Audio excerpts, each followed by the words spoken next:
Hello friends, and welcome back to another episode. Today we're going to concentrate on the difference between the Nikon AFS-G lenses, the 1.4s and the 1.8s. We're going to examine the prime differences, no pun intended, right? Prime differences between the 1.4 and the 1.8. Okay, and there are three levels of analysis or discussion. So we'll cover the surface answer. The very obvious answer will come first. Then we'll dig a little deeper into the difference between the two lenses, and then we'll dig very deep and we'll examine the applications. Okay, so what applications are more suited to the 1.8 and which applications are better suited to the 1.4. Okay, so let's get started. So again, we talked about the surface answer, the very obvious answer. Okay, the most shallow answer is in the maximum aperture, how far open you can open the diaphragm, the blades of the lens. So you just cover whole stops like 1.4, 2, 2.8, 4, 5.6, 8, 11, 16, 22, and so on. Okay, now these are thirds of a stop. So a third of a stop away, we're closing. So the more we go down, the aperture is closing, getting smaller. So 1.8 is 2/3 of a stop away from 1.4. Okay, so it's minus 2/3 EV, minus 2/3 exposure value, 2/3 of a stop. Okay, so that's the shallow, easy answer. Okay, so it's factually correct, but you're only scraping the surface into the difference between the two types of lenses. And again, we're going to cover the 50 and we'll cover the 85s. Okay, so let's cover now some specs, and I'm not going to get crazy deep into the specs because you can just look those up online, like weight and filter thread dimensions and all that. Those are too easy and they really don't impact photography. So the size of your filter and how much the lens weighs is really not critical to the image that the lens captures. Okay, so anything that's not critical I'm not going to cover. Okay, so let's talk about here the difference between the 51.4 and the 51.8. Okay, the 1.8 is 207. These are Amazon prices, 217 new versus $420 new for the 1.4. Now, this is what I'm talking about, the specs that matter, that really make a difference. The 1.8 has 7 blades and the 1.4 has 9 blades. And the difference there is, if you ever see old, like it was popular in the 60s, like during when, you know, the drug age, right, when everybody was really doped up and stuff. A favorite technique that photographers and even cinematographers used back then was to point the camera into the sun and deliberately flare the lens so that you could see the diaphragm. Actually, you could see the diaphragm in the image. Okay, but back then they were kind of like hex. They were 6-bladed diaphragms, and this is why I drew here. So when nowadays what people do is at night, if you want to capture lights at night, and you have it fully wide open, okay, you can see kind of, when a 7-bladed lens, you can kind of see that old throwback to the hex. Now again, 7 blades is not hex. Hex by definition is 6. But when you look at the image, it kind of looks that way. Even though there's 7 blades, there's still a faint trace of that old school hex shape when you flare the lens, okay, or the shape, the bokeh, right, bokeh, wide open. You can see, you can kind of almost count the 7 blades. When you get into 9 blades, it's almost a perfect circle. So that old school hex look of the diaphragm blades, it kind of goes away and it almost looks like a perfect circle. Now, is it really critical to your photography when you shoot wide open and you can kind of see a faint trace of blades, or you almost see a perfect circle? To me, no. Now, if that's important to you, please, I'm not being judgmental. If that's important to you to have a fully articulated circle as opposed to any trace of blades, then that's fine. The 1.4s are for you, definitely for you, because you get that circular effect. Me, I kind of like that old school, the old school hex look where you can tell it's the diaphragm blades, right? And to me, that's kind of elemental to photography. So I kind of like that look. So in that context alone, I mean, if that was important to me, I'd lean toward the 1.8s. Okay, so let's go on. Both 1.4s are really warm. They're very warm. The images are very saturated. Okay, so this one is technically, the 51.4 is technically not an N. It means the nano crystal coated lens, right? It's technically not but it certainly behaves like an in lens. It's a beautifully warm lens, and it's really, to me, it's a very much a value at $420. So it's not an in, but it behaves like an in. So let's go to the, okay, and again, the purpose of a 50, we all know that, right? It's too easy. A 50 is your most all-around general focal length. 35 and 50 are very versatile, whether it's DX or FX. You know what I mean? It's a very versatile focal length. Okay, now let's move to 85s. The purpose of 85s is generally portraiture, right? So there are basically three classic focal lengths for portraiture. They're 85, 105, and 135. Back in the day, back in film in the 80s, and even before that, 105 was kind of the norm. 105, and people gravitated toward 135. But something's happened over the years where we've kind of migrated away from the classic 105 and 135, and we've opened it up again. The compression isn't so great. People now, we're leaning toward 85 for our portraiture. Okay, so that's generally, again, I'm getting back to your head and shoulders portraiture. 85, this is its application mainly. You can use it for whatever you want. You can shoot a building, you can shoot it, whatever you want to shoot, that's its application. But I'm saying, generally, that's what the lens is used for. It's used for head and shoulders portraiture. Okay, so the 1.8 new is $497 at Amazon. Again, so the 1.8s both have 7 blades. The 1.4 is $1,700 new, so it's very expensive, and it's 9 blades. Again, like the 50 1.4, it's 9 blades, and this is technically an in lens. Okay, so this behaves like an in, the 50, but the 85 is an in, and it's very warm. So here's what I'd like to do. At the risk of kind of losing you at this point, and I'm going to skew my metrics from, you know, the time watched, but I don't care, because this is what I would like you to do. Actually, pause the video, and I want you to visit, but if you can, because keep my video up, just use control, and use control and then click, so that you just open up a new tab or open up a new window. Don't stray from this video, please. So just open up a new tab, and there are two. I'm going to link to it down below, but there are 2 videos I would like you to watch that are critical to this discussion. Okay, so one is Katy Perry's Dark Horse music video, Dark Horse, and Nicki Minaj, Super Bass. So please go ahead and visit those, and I want you to pay attention to the color used in those 2 music videos. The color is just gorgeous. I give so many kudos to the set, the videographer, cinematographer, the creative consultant, all the people who collaborated in those 2 videos, because the color, everybody involved with that, it was just a home run, both videos. But my point is, I'd like you to go visit those videos now, because that'll give you an idea of what the 1.4s, how they see the world. Okay, because the colors in those videos are exactly what the 1.4s will deliver. Okay, and down here I have saturated with an arrow kind of going toward desaturated, and the 1.4 is very saturated, and the 1.8 isn't so saturated. So what I'm going to do now, while you go ahead and visit and watch those 2 videos, please come back, because I'm going to go into very specific detail about the applications of both of these lenses, and what type of photography would be better suited to the 1.8, and what type of photography would be better suited to the 1.4. So go ahead and please watch those 2 videos, Katy Perry Dark Horse, Nicki Minaj Super Bass, and I'll see you in just a few minutes. Okay, welcome back. I hope you watched those 2 music videos. And you can see by those 2 music videos the way the colors were rendered, right? They were very saturated, kind of very vibrant. Okay, so that is, if you have the 1.4s, that's what the 1.4s would kind of look like in your photography. Really, really saturated, very warm. And the 1.8s are much cooler, nowhere near as saturated and vivid as the 1.4s. So far, again, I wanted to talk to you about these lenses on 3 levels, right?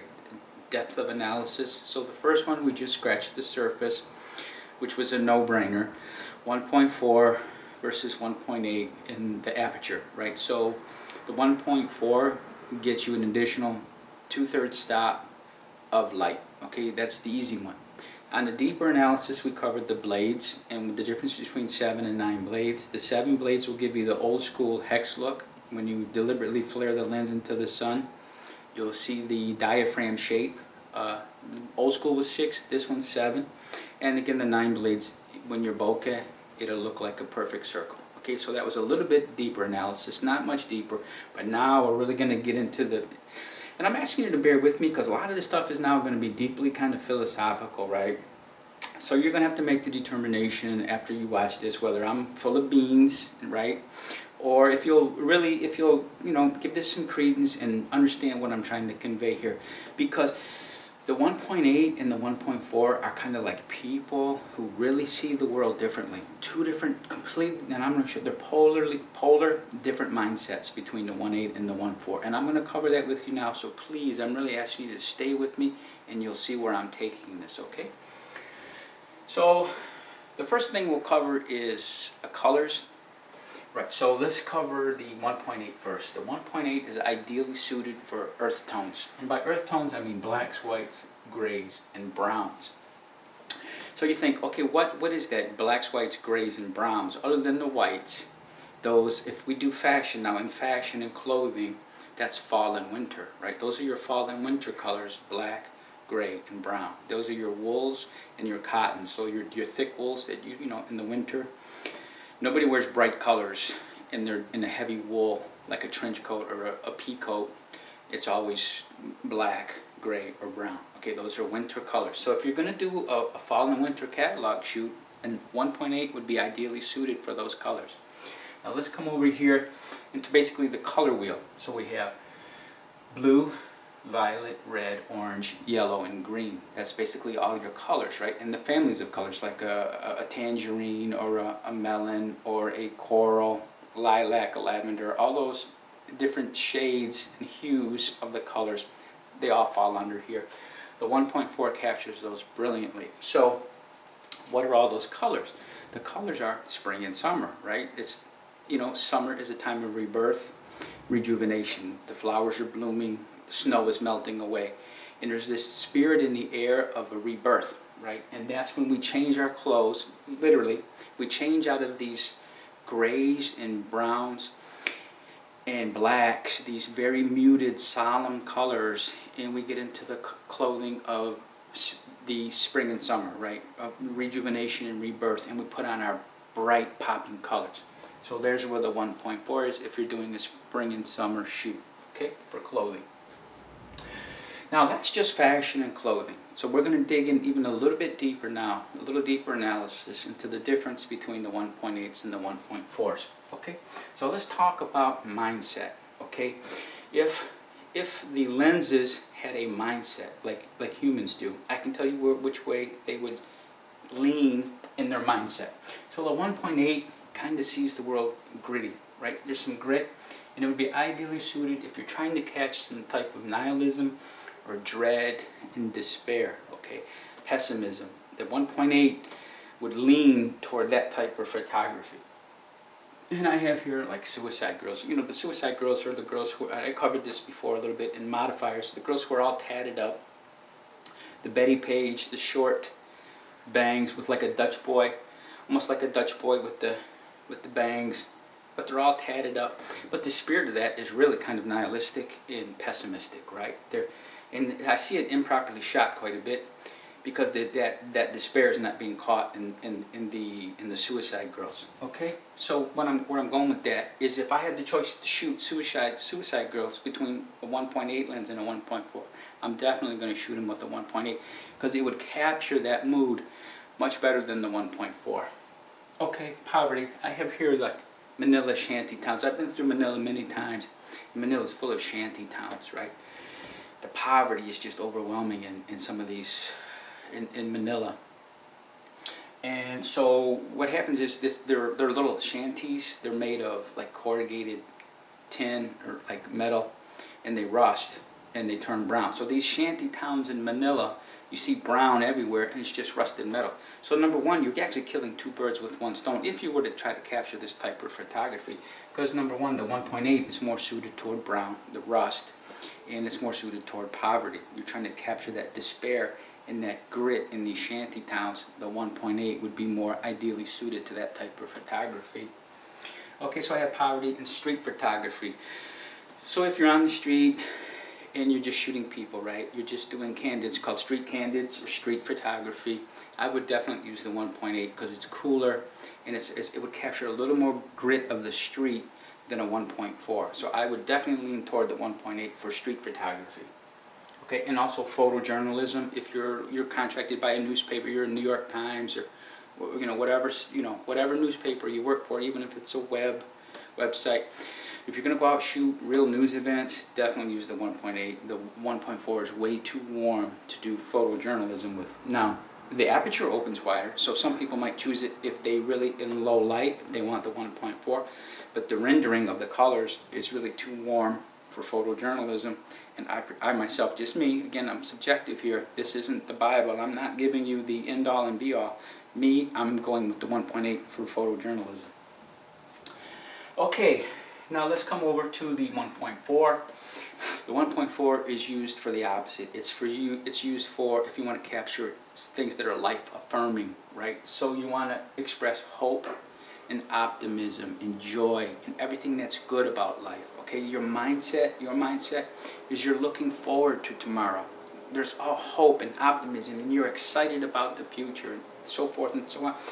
The 1.4 is ideally suited to that type of photography. And by that I mean you're shooting babies and children. 1.4 is excellent for that. Okay. And another thing is graffiti and wall art. Now this isn't about a psychological mindset. This is just about colors.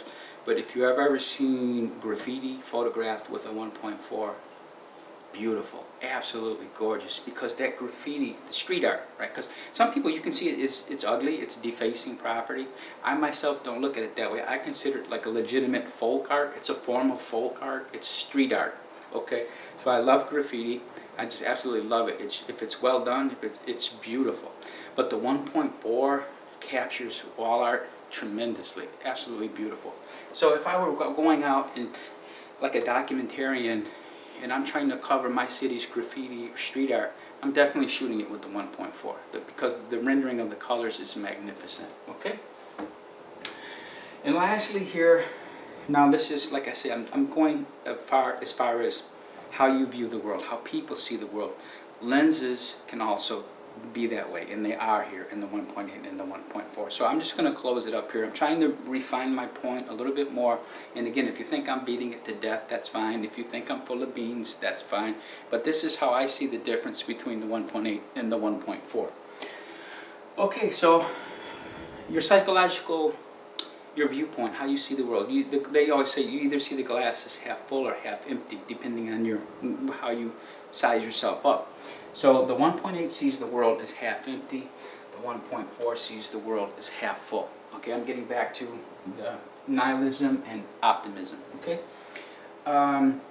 hardened, right? So like a Mike Tyson. You know how Mike Tyson, if you ever, Mike Tyson's kind of bitter.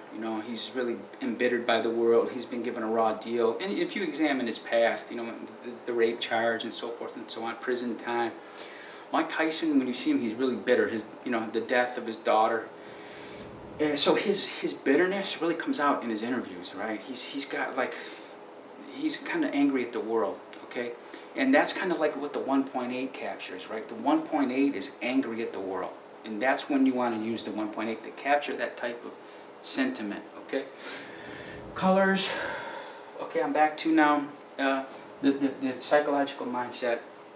And if the 1.8 is Mike Tyson, then the 1.4 is an ingenue, like a Pollyanna. It's a person completely the opposite of Mike Tyson. This is a person who's just like trusting everybody, never hip to any con games, doesn't know what a con game is, incredibly trusting of other people. So that's the 1.4. The 1.4 is your ingenue or your Pollyanna, and completely, trusting of everybody. Okay, and I'm repeating myself, so I need to move on here.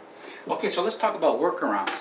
So This is, you're in some type of post-production software, right? Either Lightroom or Photoshop. Actually Lightroom, because Photoshop is kind of different here. So we're in Lightroom here, and we're working in RAW, because right, if you shoot in JPEG, you limit yourself to post-production. You can hardly, there's very little you can recover in JPEG. So you want to shoot in RAW, so you can tweak in post-production. You've got all the latitude in the world to tweak your photos, okay, to get them to look exactly how you want them to look. And you have to shoot in RAW to do that. Okay, so the workaround is if you find the 1.4 too warm, too saturated, you come in here, and these are the sliders. So these are my sliders I'm kind of trying to simulate here. You just pull to the left. You reduce, right? Pulling to the left reduces. You reduce your saturation or your vibrance, and you can take a little bit of the contrast out. Okay, so that's kind of a workaround. So if you have a 1.4 and you want it to get, if you want it to look a little more like a 1.8, you just pull your sliders left, and you'll kind of achieve that look of a 1.8. Conversely, if you have a 1.8, say your finances are kind of limited, and all you can afford is the $217 lens, to say, okay, and I got it. You know, we're all on budgets. We all have to watch our money. So if this is the only lens you can afford, and you have access to Lightroom, it's a workaround. You pull your sliders the opposite way. You pull your sliders right, and you kind of start achieving the look of the 1.4. You increase your saturation, increase your vibrance, increase your contrast, and you're starting to get to the point where it's looking like a 1.4. Saturation and vibrance are very close. Vibrance is you pull it to the right, it saturates everything but skin tones. Okay, so your skin tones kind of remain, they look like real skin, but everything else pops. So this is why you don't want to make people look like an Oompa Loompa from Willy Wonka, right? You don't want to increase saturation so much that the skin starts looking in orange. And that's where your vibrance comes in. Or if you do want to give a little more saturation to skin, you can pull the saturation, and it'll warm the skin up too. So that's the main difference between saturation and vibrance, is whether or not you want to warm skin tones or not. If you want to warm skin tones, saturation. If you want to leave skin tones intact, vibrance. Okay? And so let's cover, now lastly, I'd like to talk about value. Okay, where do these lenses fall in as far as value? Okay, so the 1.8, tremendous value. Absolutely, and it's FX. So all these lenses are FX. You can use them on an FX body. So unlike the 35 1.8, it's a DX specific lens. So if you try to put it on an FX, you're going to vignette the corners, right, because of the image circle. But all four of these lenses are FX compatible, which means full frame. Okay, tremendous value. 51.4, tremendous value. Again, now some people say, again, this is what I get a little upset when I see people knock the 51.4. They say it's softer than the 1.8. Because this lens, I think, is from 2008, and this is from 2011. So what people mistakenly believe, Nikon didn't have their ducks in a row in 2008. 3 years later, they make this lens, and they've corrected all the stuff that's wrong with this in this lens for half the price. And that's not how it works. That is not, Nikon did not correct all the deficiencies 3 years later, all the deficiencies of the 1.4. So again, when people say that, they're highly mistaken. Now this lens is a little bit sharper. Okay, it's a little bit sharper than the 1.4. But again, if you're dealing in portraiture and you're shooting people, sometimes having a little bit of softness in the face is a good thing. That's why we use soft boxes and beauty dishes. Because the whole purpose of a soft box and a beauty dish is to blow out, kind of blow out the face, the creases, right? So women start to get crow's feet in the corners of the eyes and in the lips and so forth. Wrinkles. The whole purpose of a softbox in the beauty dish is to blow it out so you don't see that. You don't see the imperfections in the face. That's what the 1.4 does. Okay, the 1.4 is a little bit softer so that when you photograph a person, the wrinkles and stuff aren't, they're soft enough to where the imperfections in the face start to disappear a little bit. So having the 1.4 a little soft is not a bad thing. In portraiture, it's actually a good thing. Okay. So let's move now. So these are both tremendous values for their prices, okay? The 85-1.8, I think it's a value. It's not a tremendous value, but what you get for the money, it's worth it to me. $500 for the 85-1.8, it's not as good as a value as the 250s, but it's still a value. And here now we're getting to the last one, the 85 1.4. At $1,700, this is not a value, not even close. Because here's why I say that. Even though it's an N lens, you can move to the 70-200 zoom, right? The 70-200 zoom is a little bit more money, but it's 70-200, so you get a much broader focal length to work with for approximately, okay? So once you're spending this much money, a few hundred more is not going to make a difference. I would not go with the 85-1.4. I would go with the 70-200 2.8. Now, I know what you're saying. Hey, Rob, you just answered you just said it's a 2.8 versus a 1.4. And here, let me qualify that, please. So if you're outdoors, I get it. You want subject isolation outdoors. Okay, so let's say ideally, I'm going quintessential Manhattan here with the Empire State Building. So you have a model, and you have your model foreground. You're shooting low, and you have the Empire State Building in the background. Chrysler Building, you want that Art Deco, that beautiful Art Deco top of the Chrysler. Either one. But here's the thing. If you shoot at 1.4, you're going to blur those out to the point where they're unrecognizable. You're just going to have, it's going to be such a haze. It's so melted, it's going to be so melted, it's indistinguishable. So you're at the point, then why did you go to the Empire State Building or the Chrysler Building to shoot in the first place? If you're going to remove all traces of it, then why did you go there? And it's the same when people shoot in an outdoor park. Okay, if you want the sky or some trees, if you shoot at 1.4, you melt that to the point where everything in the background is indistinguishable. So my point is, with the Empire State Building, the Chrysler Building, trees in the background, if you're shooting that wide, you might as well not even shoot at 1.4 at all. Just go in the studio. And here's what I mean by that. Go in the studio and shoot at f8, f11, and shoot against a white paper or a fashion gray. You have your seamless paper, shoot a fashion gray or white. Because if your intent is to completely blow out the background, you might as well be indoors in the studio where you can control the light much better than outdoors and ambient, right? And then you have your paper in the background. But here's the beautiful thing about 2.8. So this is not a value. You go through the 70-200 at 2.8. Now you're back in Manhattan again, right? Same setup, but instead of at 1.4, you're at 2.8. Now you have the Empire State Building in the background. You have the Chrysler Building. And when you shoot at 2.8, you can still see the outline. The Chrysler Building or the Empire State Building will still be recognizable. It'll be really blurry. But the fact is, in the background, you can still probably tell at 2.8 and 4, they'll be wonderfully bokeh, right? It's going to be blurry. So your subject, your model, is still going to be pristinely in focus, but your buildings will still be recognizable. Out of focus, there's no question that your model is the subject, not the building. The building won't be, that'll be at like f11, f16 if you use those apertures. Your model and your building will be equally in focus. So you really couldn't tell which is the subject, the model or the Chrysler Building. That's 11 and 16. But if you stay at 2.8 and 4, there's no question about who's the subject. So my point is, I know I went long with that, bear with me. This is a complete waste of money. And I see this all the time. People shooting outdoors at 1.4 in the back, you don't know what's in the background. So, and I always ask myself this all the time. If you're shooting outdoors at 1.4, and you've completely melted everything away in the background to where it's indistinguishable, why didn't you just shoot in the studio? Why didn't you go in the studio and shoot against raw white or fashion gray? You would achieve the same results and your light would have been much more pleasing.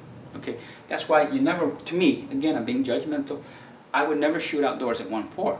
My minimum aperture outdoors would be 2.8, so that things in the background, a tree is still, you can still discern it as a tree, blurry as all get out, but you can still tell it's a tree, a building, so forth and so on. So this, for the price, I would definitely not get it. I would go with the 70-200 f2.8. These are values. This one is not a value. I would stay away from it.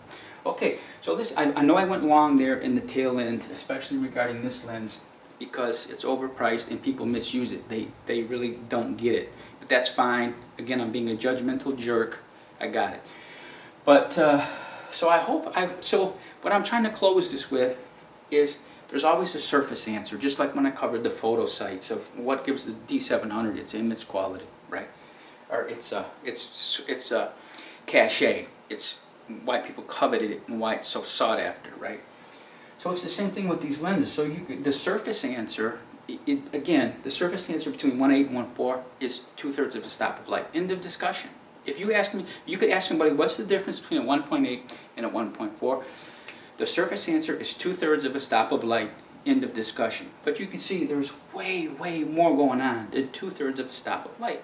And we just had a very detailed, lengthy discussion about the differences between the 1.8 and the 1.4.